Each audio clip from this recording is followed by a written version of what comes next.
O estudo de hoje a gente vai comentar um pouco sobre a interpretação do sonho na análise e a função do analista.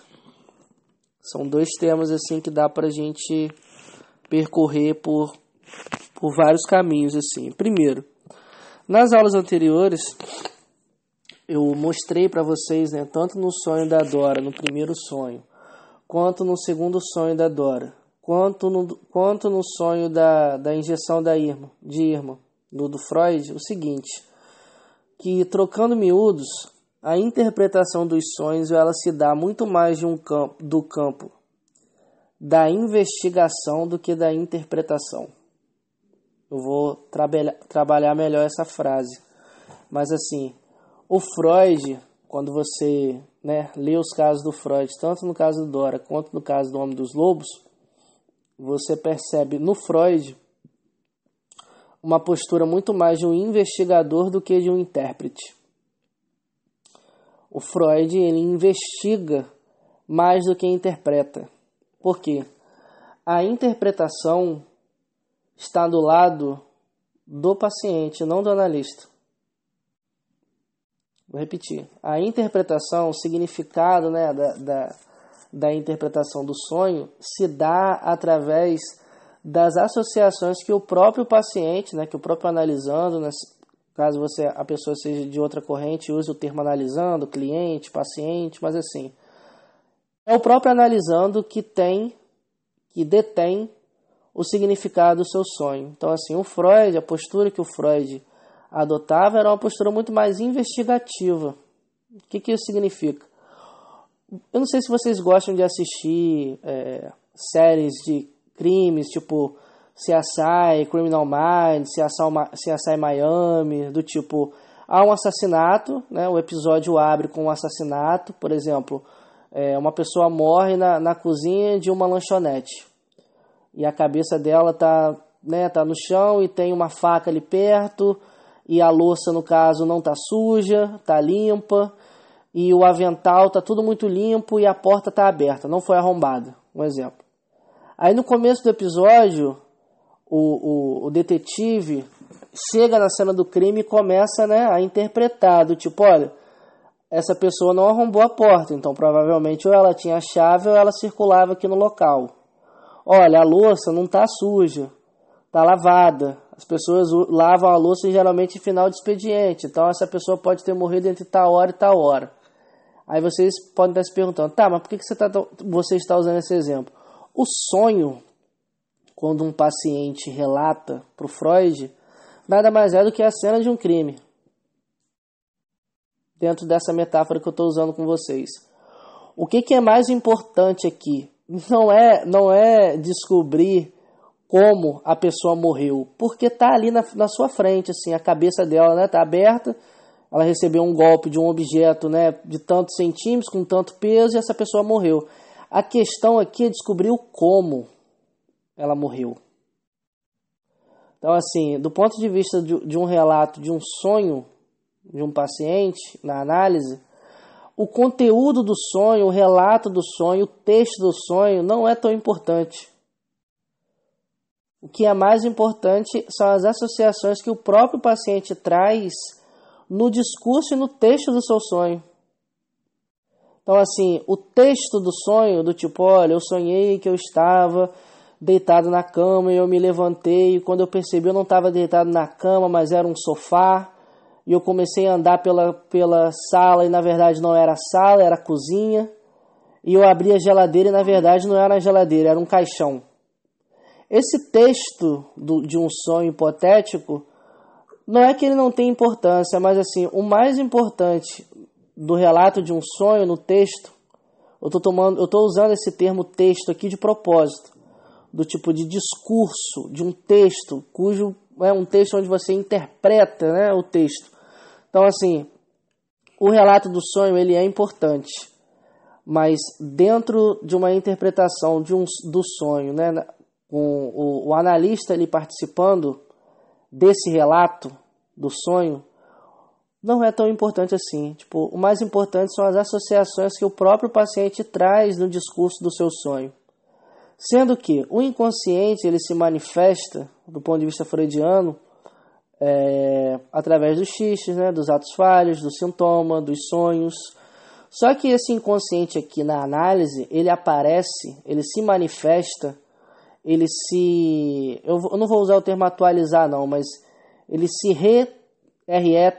atualiza na relação do analista com o analisando. Então assim, a interpretação do sonho, ela só se dá através da relação com o analista. É preciso desse outro ali. Então assim, quando uma pessoa toma o sonho, o seu próprio sonho, né, e começa a interpretar o seu próprio sonho, ela vai fazer associações e atribuições de um ponto de vista de um significado. Só que do ponto de vista, por exemplo, lacaniano, ele não vai olhar para o significado, mas para o significante. Só que como a gente está falando do Freud, o Freud, no trabalho de investigação do sonho, ele não olhava apenas para o material onírico, assim. A gente estudou sobre condensação e sobre deslocamento. Ele olhava muito mais a questão, por exemplo, do que essa pessoa aqui, né, que está relatando esse sonho, contou. Então, assim, eu não sei se vocês já assistiram o filme Cidade dos Sonhos, do David Lynch. É um dos filmes mais complicados de entender, mas assim, toda a trama do filme gira em torno de um sonho. O sonho da protagonista, que é um sonho visto em terceira pessoa. Então, assim, a protagonista tem um sonho com vários elementos, né, onde ela tem uma personagem que, na verdade, é ela mesma, que, na verdade, é o nome da amante dela, e o nome dela, na verdade... Então, assim, todo o filme vai brincando com isso, de condensar e deslocar, condensar e deslocar. Tem uma cena onde ela está indo morar num apartamento, né, numa casinha da tia dela, que quem recebe ela é uma dona ali do apartamento, que é uma mulher que se diz chamar Coco, para pedir para ela chamar de Coco. No final do filme, a gente percebe que essa mulher, na verdade, na vida real, era a mãe do diretor que essa protagonista tinha um envolvimento.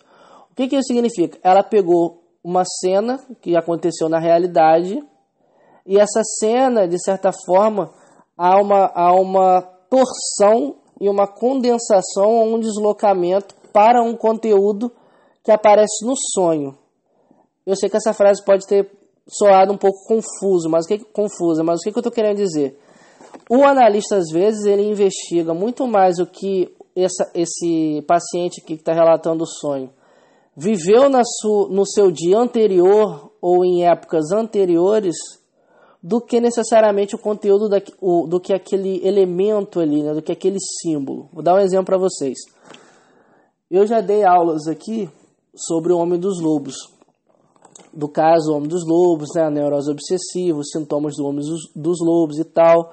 Mas eu nunca cheguei a apontar para vocês certas características do Freud interpretando esse sonho. Porque, assim, na minha opinião, é o melhor sonho que o Freud interpretou. Assim, lembram que nas duas aulas anteriores que eu falei do caso Dora, eu disse que o Freud errou, né? Se equivocou em relação a determinados significados do sonho da Dora. No sonho do Homem dos Lobos, ele não erra em nada. Então, assim, do ponto de vista lacaniano, muitos lacanianos criticam determinados diagnósticos do Freud. Por exemplo, em relação a Dora, por exemplo, em relação ao Homem dos Ratos. O caso do Homem dos Lobos, do ponto de vista lacaniano, alguns colocam como uma psicose e os freudianos colocam do lado da neurose. Mas, no que diz respeito à interpretação do sonho, o Freud foi perfeito. Assim, no relato e na investigação. Repare que eu usei a palavra investigação e não interpretação. Por quê? O Freud, quando ele começa a atender o Homem dos Lobos, ele diz que o Homem dos Lobos é um homem extremamente inteligente, só que ele tem uma certa apatia, né, em relação às coisas, que não é um paciente muito fácil. Vocês lembram que com a Dora, eu comentei com vocês que a Dora também não era muito fácil. O Homem dos Lobos relata um sonho para o Freud, né, um sonho que ele teve entre os 2 anos de idade e 3 anos de idade, onde, né, ele estava dormindo, e ele abriu a janela e viu uma nogueira enorme com lobos brancos de caudas curtas nessa árvore, olhando para ele. Ele se sentiu invadido por esse olhar desses lobos e acordou com muito medo de ser mordido e ser comido por esses lobos. O relato do sonho é só isso. É só isso. Ele acordou, entre aspas, no sonho ele estava dormindo e ele acordou, abriu a janela, viu uma árvore enorme com lobos brancos trepados nessa árvore. O Freud usa de propósito essa palavra trepado, e eu vou explicar isso por que ele usa de propósito. Esse sonho é um sonho quando ele tinha 3 anos de idade, 2, 3 anos de idade. A cena que esse sonho, no caso, traz no seu conteúdo onírico foi uma cena que ele experienciou, entre aspas, com 1 ano e meio de idade. O Freud, no texto, diz que esse sonho apareceu de várias formas, em períodos diferentes. Eu acho isso genial quando o Freud diz isso, porque quando uma pessoa tem um sonho, a pessoa acha que esse um sonho tem um significado específico. Ou às vezes quando a pessoa diz assim, nossa, eu sonhei 4 vezes essa noite. Eu tive 5 sonhos essa noite. O Freud diz que esses 5 sonhos falam de uma coisa só. Só que se apresentou, digamos assim, de formas diferentes, mas está falando de uma coisa só. Então, assim, o próprio sintoma do Homem dos Lobos aparece no sonho. Aparece no sonho dele. Tipo, vocês lembram que no caso da Dora, eu comentei com vocês que devido às vezes à resistência, né, o Freud fala bastante de uma resistência consciente, de uma resistência inconsciente, de uma resistência do ego, e uma resistência que diz respeito ao id. Ele fala muito isso no texto Inibição, Sintoma e Angústia. Só que o Freud, quando ele está, né, falando sobre a questão da resistência, o paciente às vezes resiste ao tratamento e às vezes ele resiste à cura. Ou às vezes ele resiste os dois. Há determinados sintomas que aparecem, eu estou usando esse termo aparece aqui entre aspas, quando o sujeito está falando. Então assim, às vezes o sujeito solta uma coisa no ar, assim, e ele se escuta.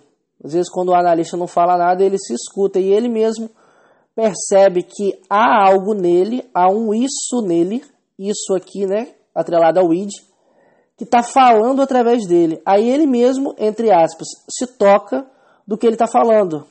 Então, tipo assim, há aqui uma espécie de conscientização no que diz respeito ao quê? Pegar um conteúdo que é consciente e tornar ele consciente. O Freud fala isso direto. Pegar um conteúdo que é inconsciente e tornar esse conteúdo consciente. O que isso significa? Às vezes o sujeito, por exemplo, vou dar um exemplo para vocês. Imagine, por exemplo, que tem uma mulher. Esse exemplo aqui é um exemplo hipotético. Eu invento esses exemplos aqui para vocês visualizarem melhor o que eu estou querendo dizer no que diz respeito à teoria. Imagine uma mulher, por exemplo, que ela tem 22 anos de idade, ela tem um pai que é muito rico, e esse pai um dia resolve dar de presente a ela um apartamento enorme. Um apartamento de R$1 milhão. Quando ela recebe esse presente, esse apartamento, ela não encara esse presente como um presente. Ela encara esse presente como um recado do tipo, olha, eu não quero que você more mais comigo. Toma aqui esse apartamento e vai morar nesse apartamento sozinha. Imagine que essa pessoa comece a falar que o pai dela não liga muito para ela. Que o pai dela não dá muita bola para ela. Que o pai dela não liga, que o pai dela não gosta dela, que o pai dela gosta mais dos irmãos, que o pai dela quer se ver livre dela. Imagine que essa pessoa tenha relacionamentos com homens que não estão nem aí para ela. Que ela às vezes fica na segunda-feira, na terça-feira o cara não manda mensagem, passa uma semana sem mandar, 2, 3, um mês. São caras que ficam com ela, mas depois não ligam para ela. De ligar, de se importar e ligar, literalmente, de ligar, né, o telefone.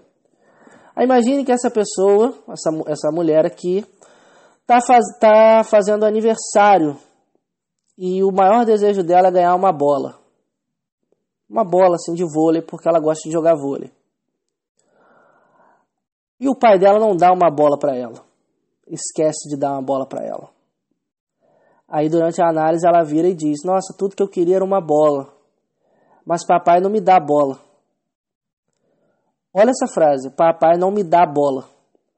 A bola aqui não é um discurso do eu aqui literal, do tipo bola, esse objeto redondo que a gente pode jogar futebol, basquete, vôlei, handebol. É a bola aqui de se importar. Tem um conteúdo inconsciente aqui do papai não me dá bola. Um conteúdo inconsciente que aparece aonde? No discurso. Onde? No discurso dessa mulher aqui hipotética. O que eu estou querendo dizer com esse exemplo? Tem pacientes que o sintoma aparece, a questão, né, inconsciente, né, aparece no discurso. Tem pacientes que não. Vai aparecer aonde? No sonho.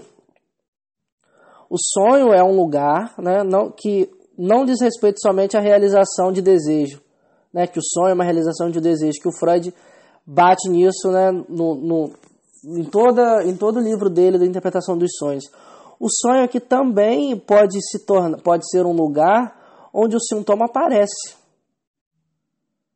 O grande diferencial, ao meu ver, do caso do Homem dos Lobos, quando você estuda o caso do Homem dos Lobos, do ponto de vista do sonho, é que o sintoma do Homem dos Lobos está todo aqui no sonho dele.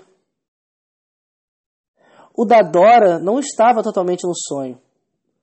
Tinha elementos ali de Dora que falava de uma relação inconsciente, de uma questão muito inconsciente e uma questão do que ela estava vivenciando ali na vida dela. O do Homem dos Lobos não. Então assim, o Freud escuta esse sonho e olha só que interessante. O elemento, por exemplo, da árvore. Lobo não trepa em árvore. Então assim, o Freud já coloca esse ponto. O Freud começa a investigar e ele descobre que o Homem dos Lobos escutava muito do avô dele uma história de um homem, que era um alfaiate, que o dia ele estava em casa trabalhando e um lobo entrou dentro da casa desse alfaiate e tentou atacar esse alfaiate. Esse alfaiate pegou uma bengala e bateu. Bengala, o significante aqui, o símbolo, né? Um pedaço de pau, né? E bateu nesse lobo e arrancou o rabo desse lobo. Guardem esse fator aqui, esse ponto aqui. Ele arrancou o rabo do lobo. Esse lobo branco, sem o rabo, só com um cotoco aqui, né, do rabo, vai embora. Dias depois, esse alfaiate está andando na floresta e um grupo de lobos, né, meio que começa a cercar esse alfaiate para poder, né, comer esse alfaiate. Dentro desse grupo de lobos aqui, há esse lobo que teve o rabo arrancado pelo alfaiate. E ele tem a seguinte ideia: olha, esse alfaiate subiu, né, na árvore, nós não conseguimos subir em árvore, eu vou fazer o seguinte, eu vou fazer um apoio aqui para vocês, e um lobo sobe em cima do outro, e sobe em cima do outro, e o último lobo vai conseguir pegar, né, esse alfaiate que está aqui em cima e morder esse alfaiate. Só que esse último lobo, quando chega perto do alfaiate, o alfaiate faz o quê? Tira a bengala. No momento que ele retira a bengala, o lobo que teve o rabo arrancado, lá de baixo, olha e lembra da cena que o alfaiate arrancou o rabo dele. Ele fica nervoso e faz com que todos os lobos caiam. Olha só esse elemento. A árvore aqui que aparece no sonho do Homem dos Lobos é a árvore dessa historinha que o Homem dos Lobos ouviu. O lobo aqui com o rabo arrancado remete ao quê? A castração. O homem aqui, o alfaiate, com esse pedaço de pau, né, com essa bengala que está batendo nesse lobo, é quem? É o pai. Então, assim, o Freud, olha só, ele pega um elemento, que é essa árvore, do tipo, ele já achou estranho como que um lobo vai estar trepado numa árvore, e um lobo branco. O lobo da historinha aqui, né, do do caso do Homem dos Lobos.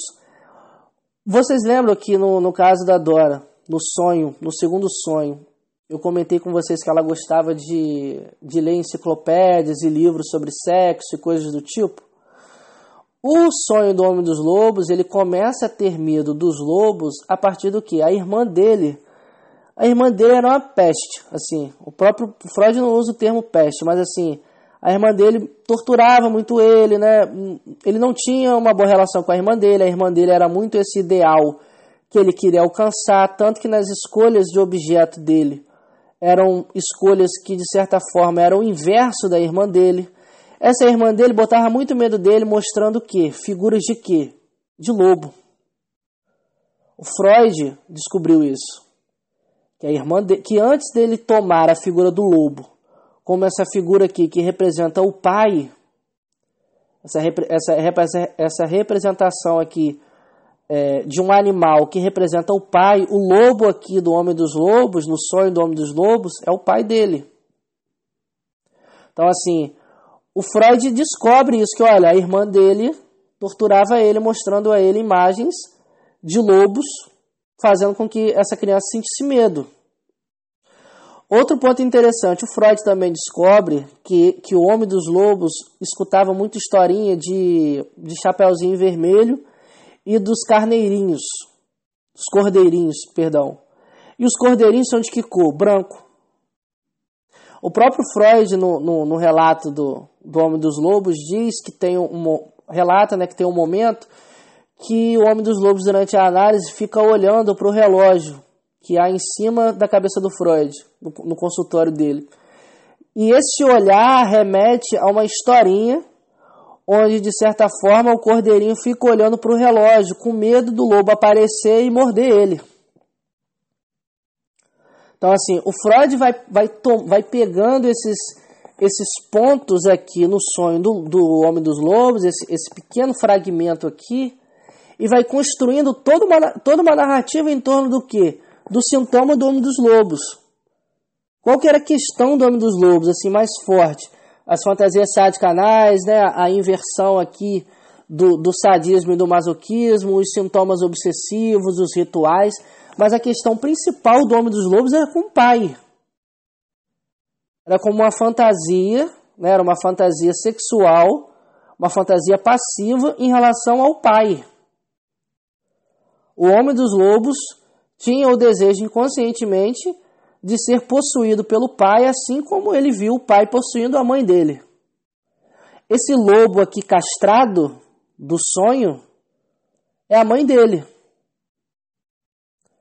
O Homem dos Lobos, ele se identificou com a mãe. Então, assim, muitas pessoas, quando leem o caso do Homem dos Lobos, acabam passando batido essa informação. Por quê? É um caso extremamente difícil. Na minha opinião, e na opinião de muitos psicanalistas, é o caso mais difícil do Freud. Não que os outros tenham sido fáceis, mas assim, é um caso que tem inúmeros detalhes do ponto de vista de diagnóstico.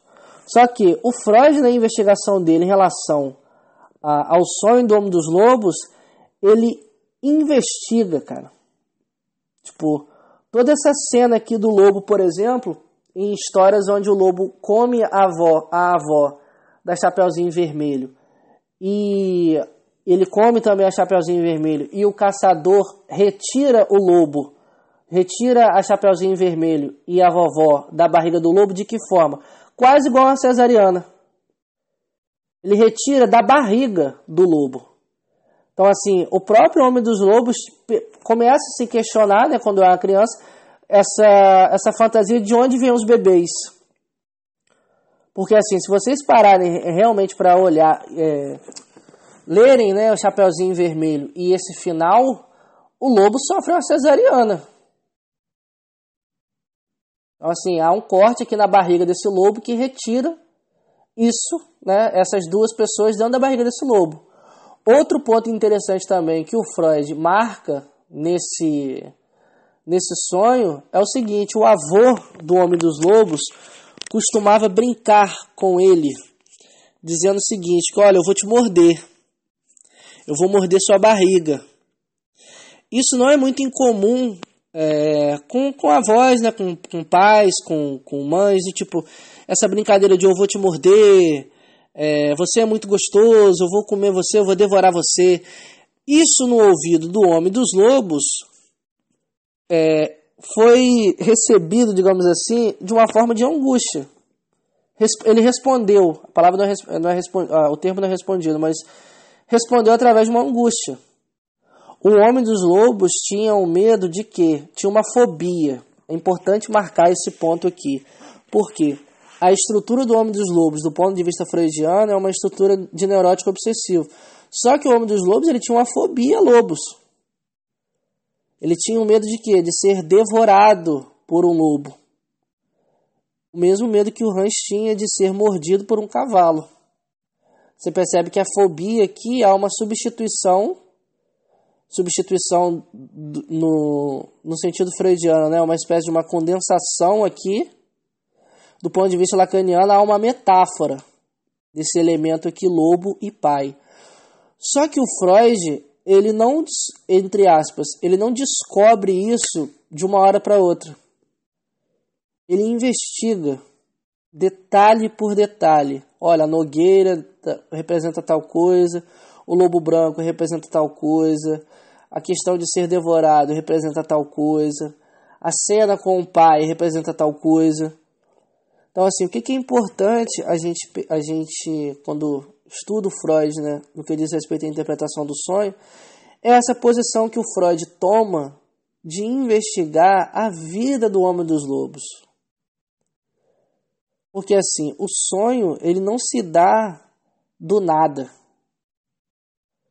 Todos os elementos aqui oníricos, todos os elementos do sonho que aparece aqui no Homem dos Lobos, um lobo branco de cauda curta, uma nogueira, no dia do aniversário do Homem dos Lobos, que foi no Natal, ele fazia aniversário no Natal.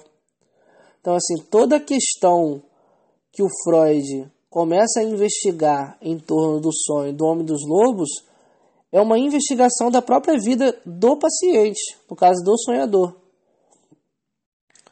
São as atribuições que ele mesmo coloca nesse sonho. E um dos pontos mais assim, interessantes e cruciais desse caso é o seguinte: esse um sonho aqui do Homem dos Lobos perdura, de certa forma, pelo período inteiro de análise que o Freud teve com o Homem dos Lobos. Foi um paciente que parou de fazer análise, voltou depois de muito tempo, o Freud parou de atender ele passou a ser atendido por outros psicanalistas, por outras pessoas, ele dava entrevistas para jornais, biógrafos escreviam sobre a vida dele, ele mesmo se colocava como Wolfram, ele não se dirigia aos outros como Sergei Panjakev.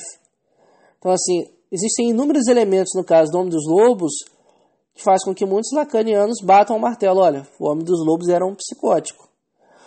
Só que do ponto de vista da estrutura, é uma problematização que eu faço a vocês. Eu não sei como que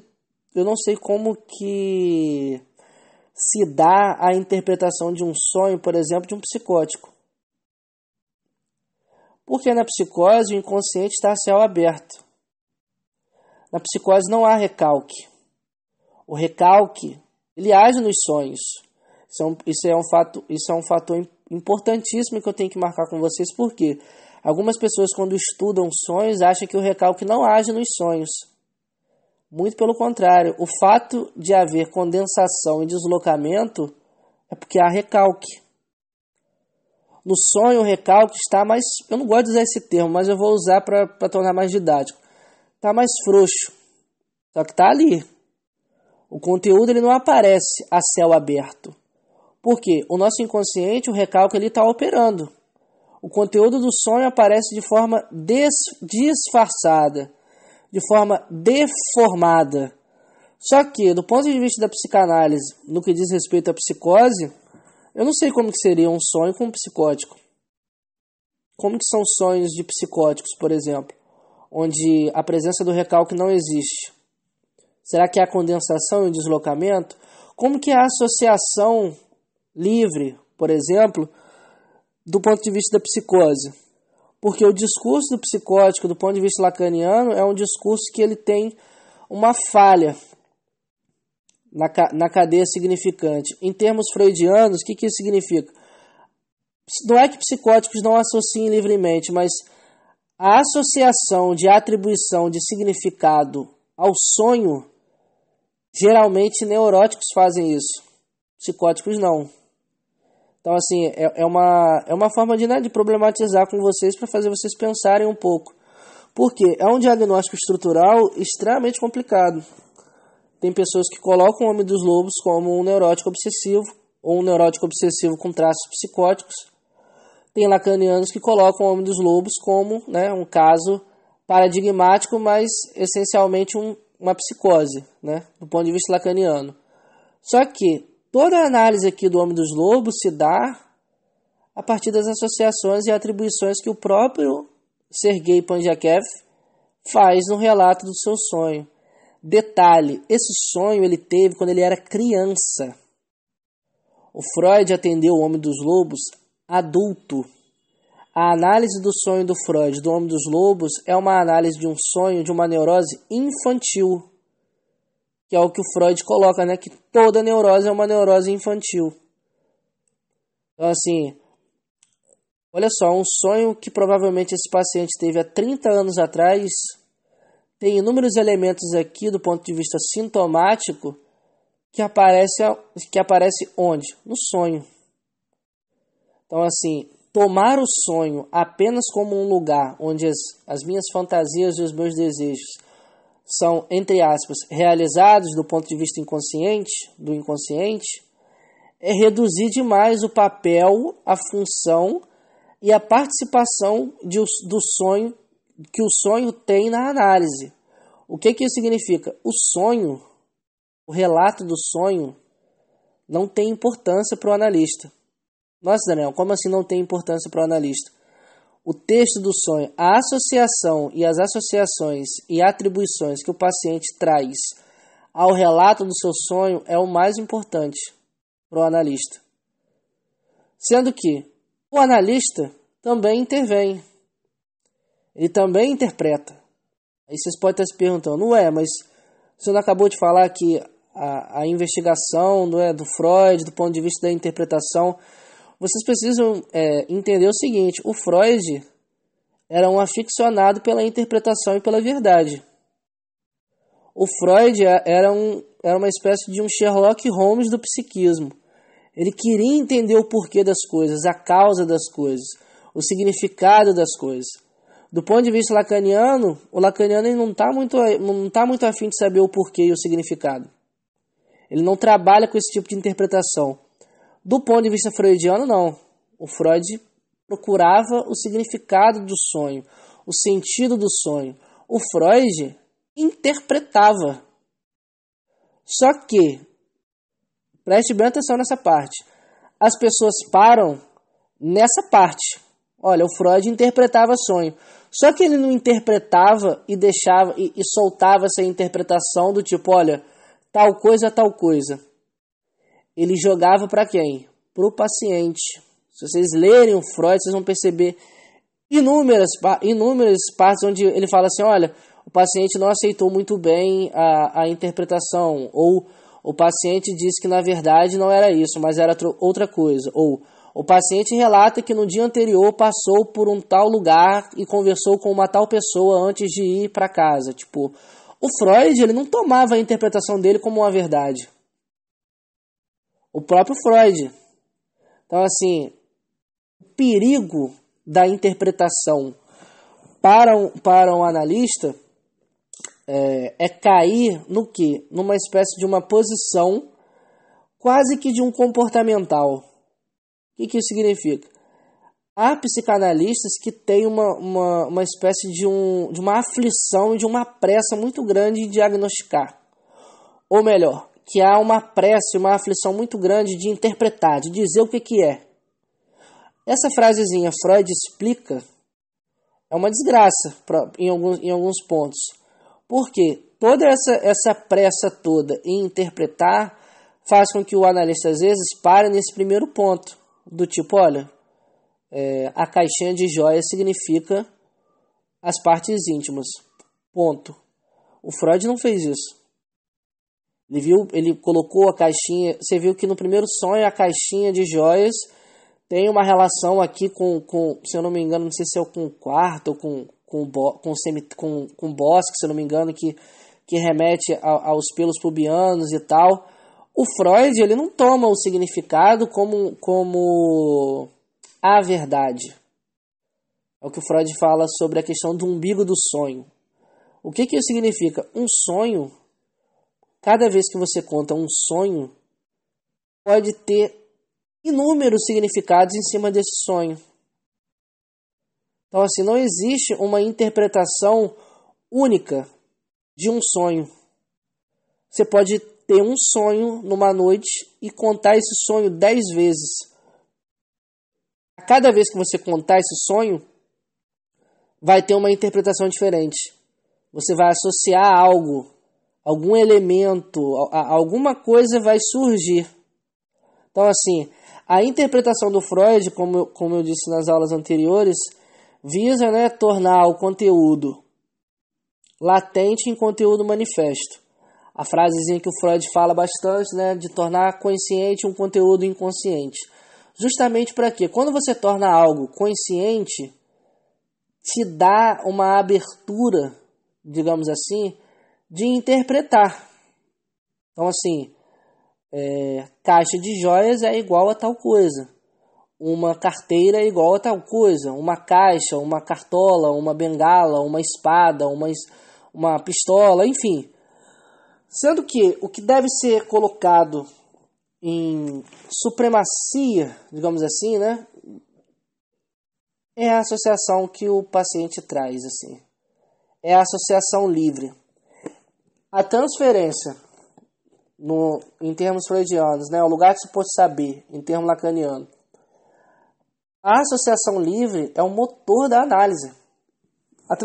Claro que tem psicanalistas que vão colocar a transferência como um motor da análise. Mas não há análise sem associação livre. Ou melhor, não há interpretação do ponto de vista do sonho sem a associação livre, sem que o sujeito fale livremente.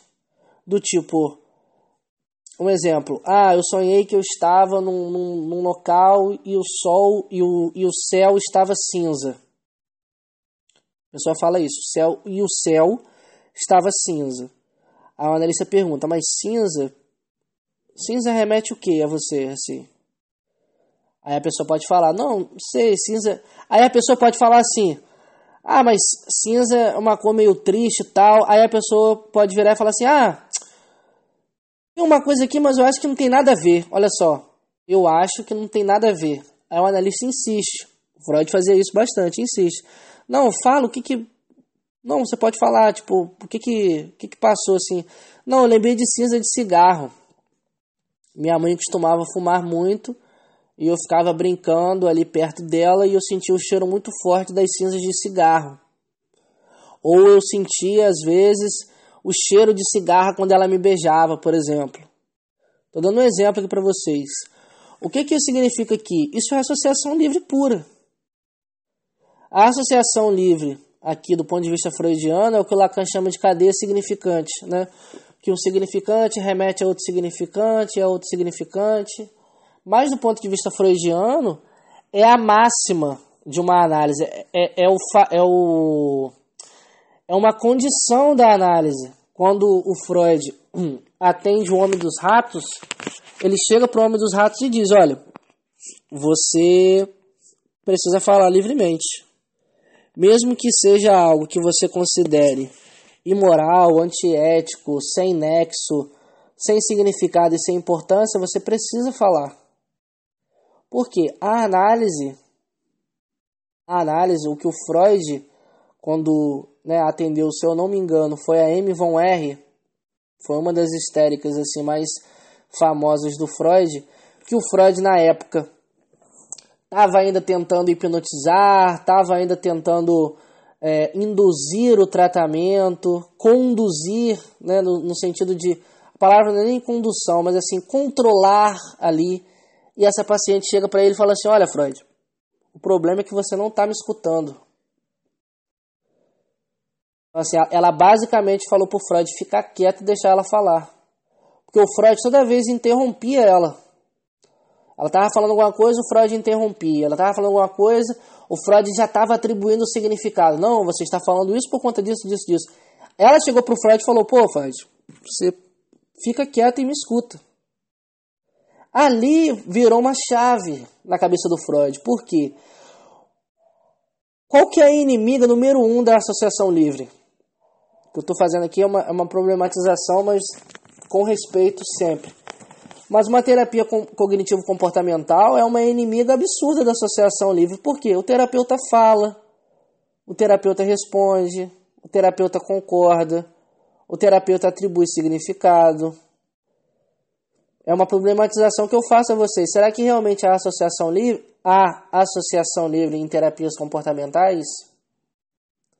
Porque assim, a máxima da associação livre é o seguinte: fazer o sujeito falar livremente e uma coisinha que parece ser óbvia, mas não é. Fazer o sujeito se escutar. Quando você fala com alguém, e essa pessoa fala de volta, e você fala e ela fala, e é um ping-pong, você não se escuta. Quando o analista oferece o silêncio para o sujeito se escuta. E às vezes você discute. O que causa mais angústia em algumas pessoas quando, por exemplo, fazem análise com um analista que não fala tanto? Por quê? Se eu estou em silêncio e eu estou falando, se o meu analista está em silêncio e eu estou falando, pode ser que em algum momento eu fale algo que no fundo eu não queria dizer. Pode ser que em algum momento o meu inconsciente aqui vai se revelar e eu não quero isso. Então, assim, às vezes a pessoa quer uma terapia justamente para o quê? Falar e o outro responder. Porque na terapia cognitivo-comportamental pode até ter essa questão aqui, né, de falar livremente, falar o que... Só que é um ponto interessante para a gente marcar aqui. Falar livremente não significa falar o que você quiser.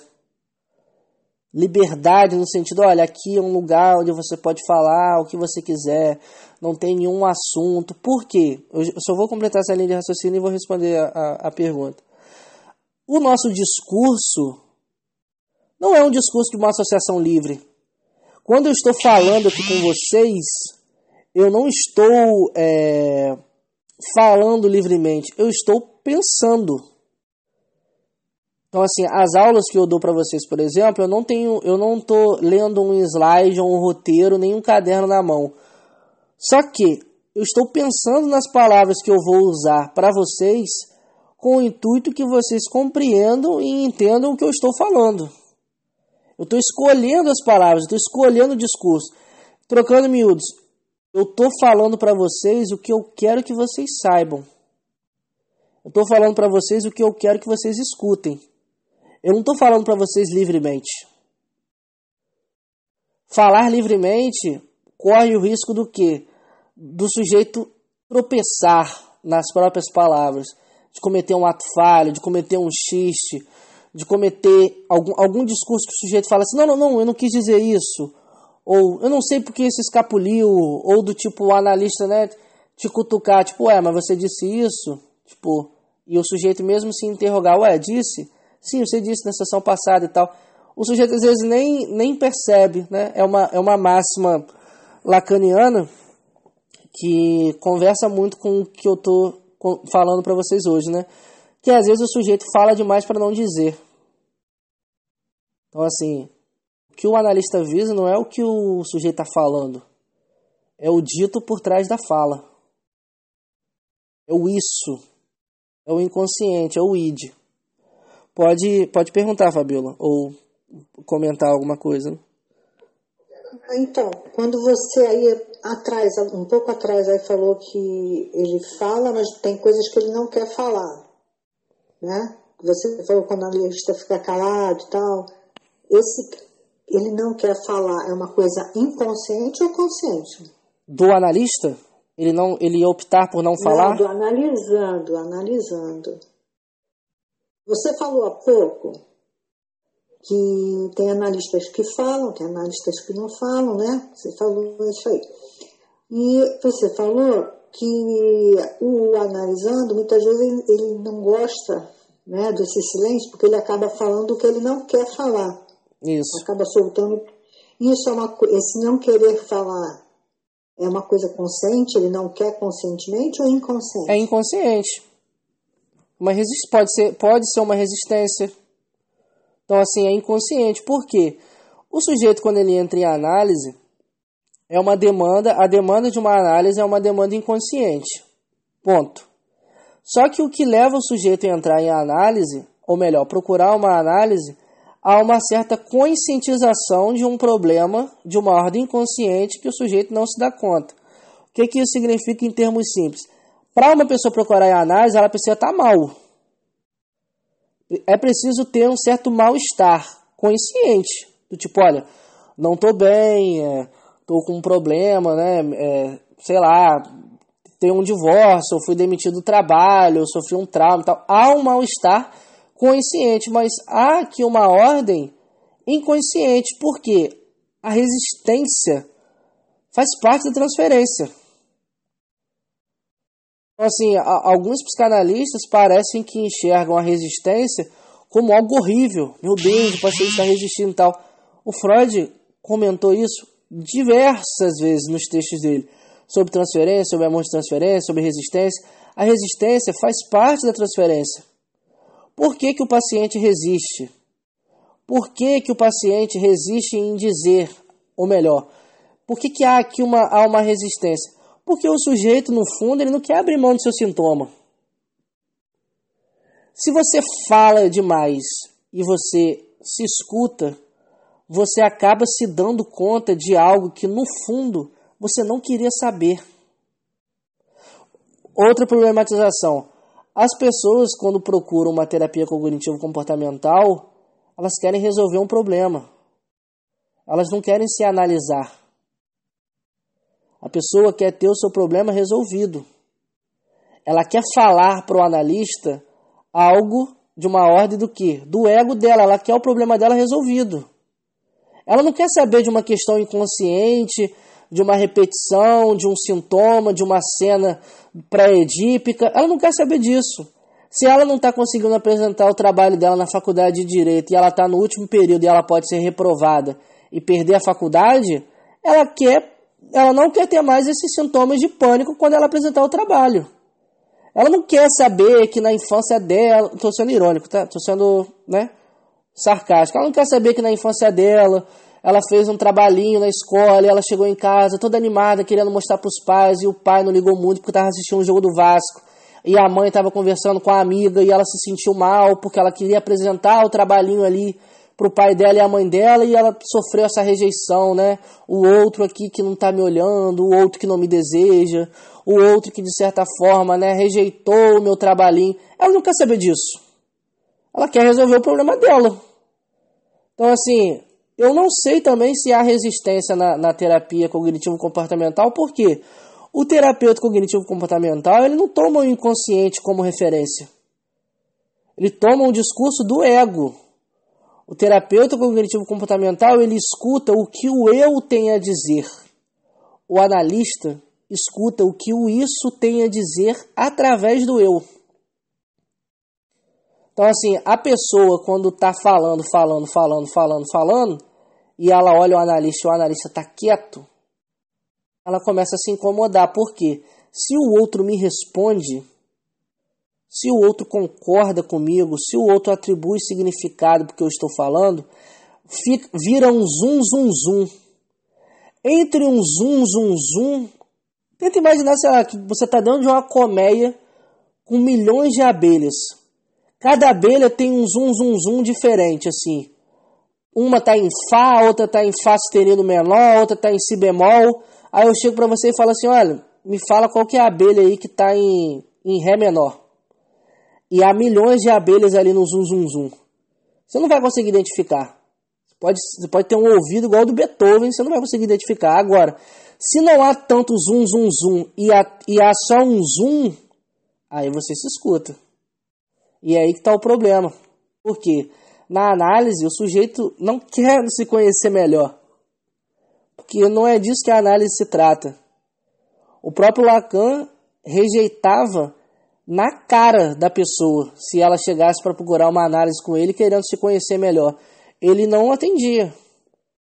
Ele enviava para outra pessoa, batia a porta na cara da pessoa, literalmente mesmo. Ele atendia no apartamento dele. Mas o que isso significa do ponto de vista freudiano? Não tem a ver com autoconhecimento. Esse discurso aqui do tipo, olha, eu estou falando demais e tal. Por quê? A associação livre. Porque na associação livre há aqui o tropeço. O analista é aquele que pega o tropeço quando a pessoa está falando. Porque às vezes a pessoa vem com um discurso completamente estruturado, antes mesmo de procurar, antes mesmo de ir na primeira sessão. Por exemplo, eu vou ter minha sessão terça-feira, de manhã. Na segunda noite eu já vou estar pensando o que eu vou falar para o meu analista. Olha, que eu tenho um problema no trabalho, que eu tenho um problema com a minha mãe, que o meu avô morreu, que eu tomei um chifre. A pessoa começa ela mesma a arquitetar, né, a criar meio que um plano do que ela vai dizer. Querendo, isso é o quê? Isso é pura resistência do tipo, porra, eu não posso falar livremente. Só que o inconsciente prega peças.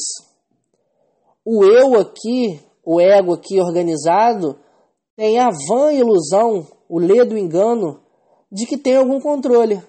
E o inconsciente às vezes faz o quê? Prega uma peça. O sujeito às vezes confunde um nome, troca um nome. O sujeito às vezes tem um ato falho, o sujeito às vezes tem um esquecimento. Então, assim, o analista, ele está atento, principalmente às associações e atribuições simbólicas e de significados do ponto de vista freudiano, não estou falando do ponto de vista lacaniano, no que diz respeito a essas associações, por quê? Do ponto de vista do sonho. É através da associação que está a interpretação.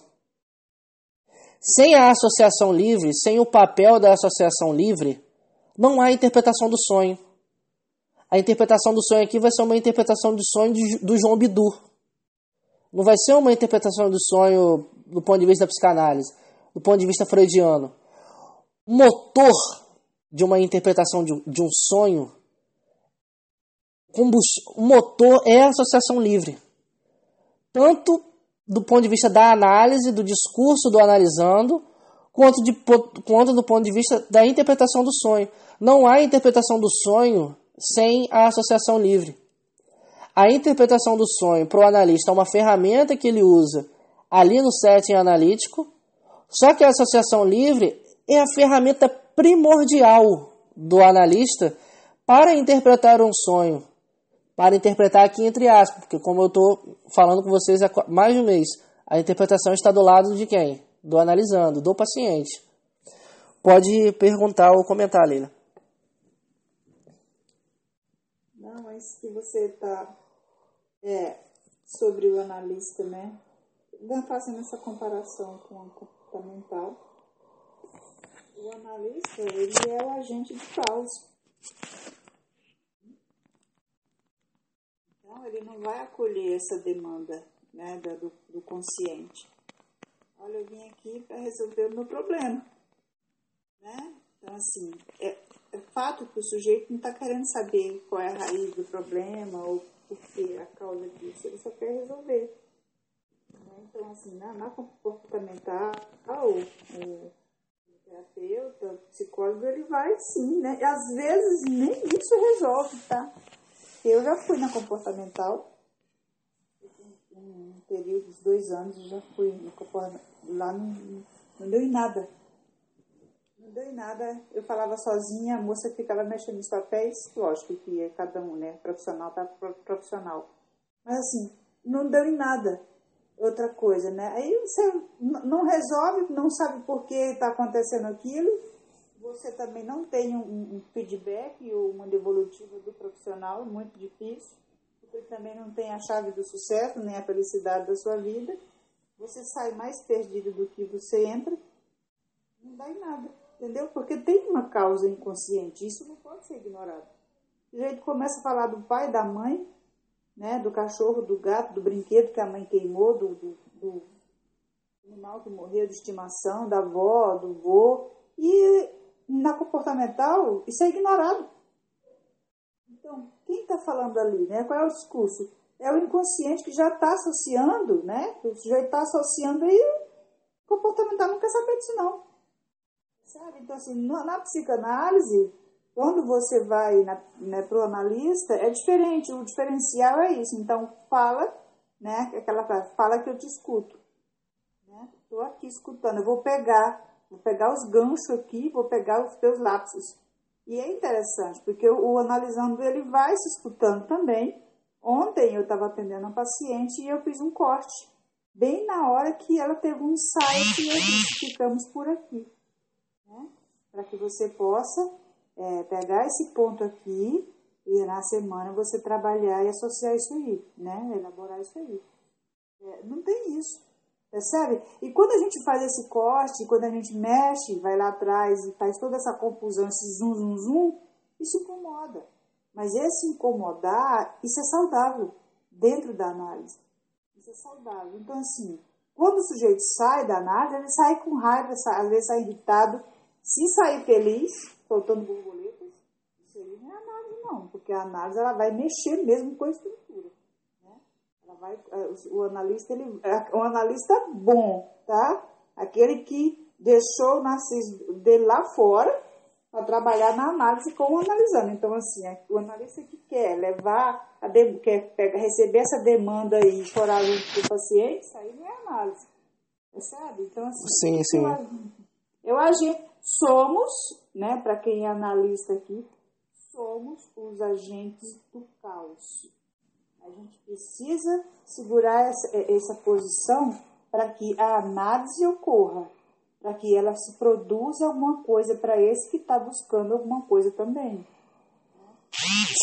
Sim. No caso, do ponto de vista assim, da interpretação do sonho, né, dessas aulas anteriores que vocês tiveram, o mais importante é marcar essa questão, assim. A interpretação do sonho se dá através da análise. Precisa necessariamente, obrigatoriamente, da presença do analista. Uma interpretação do sonho não pode se dar sozinho. Tipo, vocês não são Freud para poder analisar os próprios sonhos de vocês. E o Freud não tinha um analista. Então, assim, do ponto de vista freudiano, tanto o sonho do Homem dos Lobos quanto no sonho da Dora, as interpretações se deram através do quê? Da associação livre.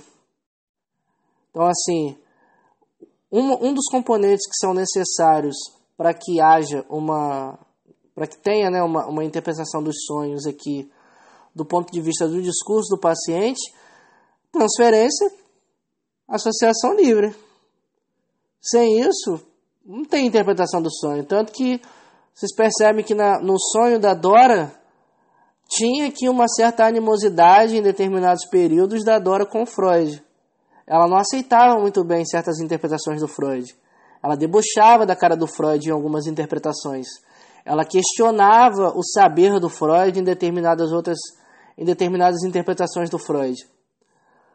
É importantíssimo também a transferência aqui. A transferência é a associação livre. Por isso que, na minha opinião, o sonho do Homem dos Lobos, do ponto de vista do Freud, assim, atuando como um investigador aqui desse sonho, ele é perfeito. Assim, vocês podem ler esse caso trocentas vezes, e cada vez que vocês lerem, vocês vão se impressionar com Freud, com os detalhes que ele se atentou, com a própria pesquisa que ele fez em torno da questão do Homem dos Lobos. Todos os detalhes da vida do Homem dos Lobos, que o Freud teve conhecimento e investigou, ele guardou. Por exemplo, só para fechar a aula, teve um episódio onde o Homem dos Lobos estava correndo atrás de uma borboleta, e essa borboleta era uma borboleta amarela com listas pretas. E quando ele chegou perto dessa borboleta, ele teve um medo e saiu correndo. O Freud pega esse elemento do traço aqui da borboleta com listras pretas, e através do relato do paciente ele descobre que a Nânia, que tinha a governanta, e a Nânia, no caso, tinha brincadeiras sexuais com ele, né? Deixava ele olhar o corpo dela nua e tal. O vestido que ela estava usando era um vestido que tinha as mesmas cores da borboleta. E o Freud pega a borboleta aqui, né, um animal, essa borboleta com a asa aberta, que remete ao que é uma vulva, né, uma vagina. Cara, a pessoa tem que ser um gênio para poder pegar essas associações lá de trás dessa borboleta, quando ele tinha 4, 5 anos de idade, do vestido da Nani, a relação que ele tinha com as mulheres, a escolha dele de objeto por se atrair por mulheres governantas, empregadas e camponesas, que eram o inverso da irmã dele, que era mais inteligente do que ele, que de certa forma essa irmã era um objeto incestuoso, né? Ele teve fantasias e desejos pela irmã, mas por conta da castração aqui na neurose. Aí, mais uma vez, aí, os freudianos que acreditam firmemente que o homem dos lobos é um neurótico obsessivo. Ele recalcou esse desejo e deslocou, e esse desejo se inverteu na escolha de objeto dele. Então, assim, o caso do homem dos lobos é indispensável, assim. Se vocês estão estudando Freud, leem os casos do Freud, assim, é o último recado que eu dou aqui antes de fechar o áudio. Por quê? Às vezes a pessoa, não, eu quero ler Mal-Estar e Civilização, Psicologia das Massas e Análise do eu quero ler Totem e Tabu. Eu sei que a frase que eu vou dizer agora pode não agradar a alguns, só que leiam os casos. Se vocês querem clinicar, do ponto de vista clínico, leiam o que pode aparecer nos casos. Não tem problema vocês lerem Totem e Tabu, Moisés e o Monoteísmo e o Futuro de uma Ilusão. Longe disso. Tem muito conteúdo clínico ali. Só que leiam os casos de Freud. Leiam mais de uma vez. Ler só uma vez o caso de Freud não basta. Assim, pega os casos dele de neurose, para quem curte mais neurose, e leia mais de uma vez. 2, 3, 4, 5, 10. Por quê? Cada vez vocês vão perceber uma coisa que você acaba deixando passar. Foi essa a aula de hoje.